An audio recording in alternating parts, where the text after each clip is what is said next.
This is the Ridge 2013 Estate Cabernet Sauvignon. This is produced from select parcels on the Montebello property, generally growing a little bit lower elevation between 1,260 foot elevation on up to 2,700 feet. We do have these particular areas and microclimate differences of subsoil, etc., on this mountain that does allow us to separate out the 45 different vineyard parcels.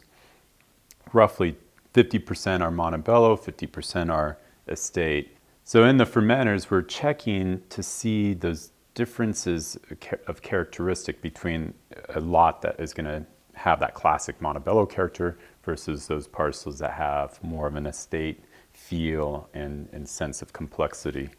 So in 2013, we definitely had the two separations show themselves in fermenter.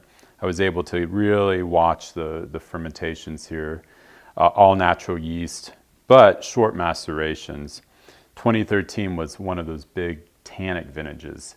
And so we had to really pay attention to just how much remontage or pump over was given to each fermenter. We were pressing early to avoid being on the skins too long and end up with way too much tannin. The idea of this wine is, it's from Montebello property. It's not necessarily going to have the complexity of a Montebello, but it's going to have some really wonderful flavors and depth of color and tannin structure. But we really want this to be the cab you can drink young. You don't have to necessarily lay it down for 15, 20 years. You can buy it at release and begin to enjoy it.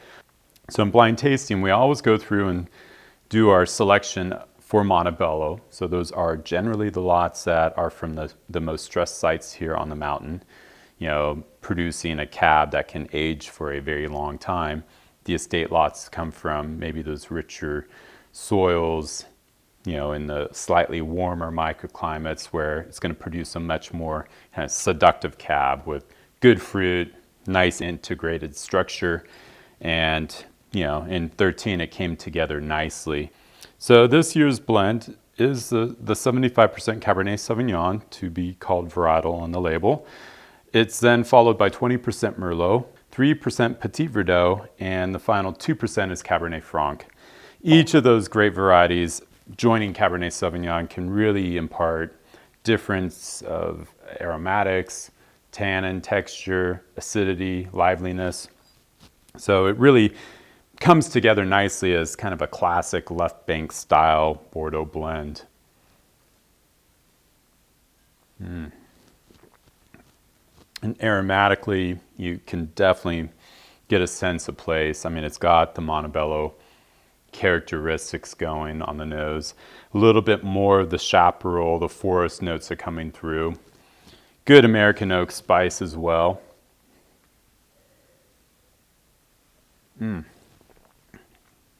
It's big and juicy on entry, showing again that nice kind of cassis, currant fruit, a little bit of licorice, black olive. And then the tannin structure is definitely very present, but it's not over the line. I mean, it's really quite encapsulated by good fruit.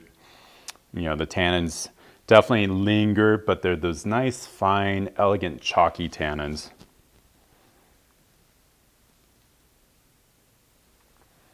And it really carries out into the finish with great length. You get the American oak, kind of the toasted American oak character coming through in the finish. Really gives it a sweetness and really gives it good length. So I really think of this as a great food wine. Should pair well with many different dishes. The acidity there is definitely something that will give it that good compatibility with food. It's absolutely gorgeous. I hope you enjoy it.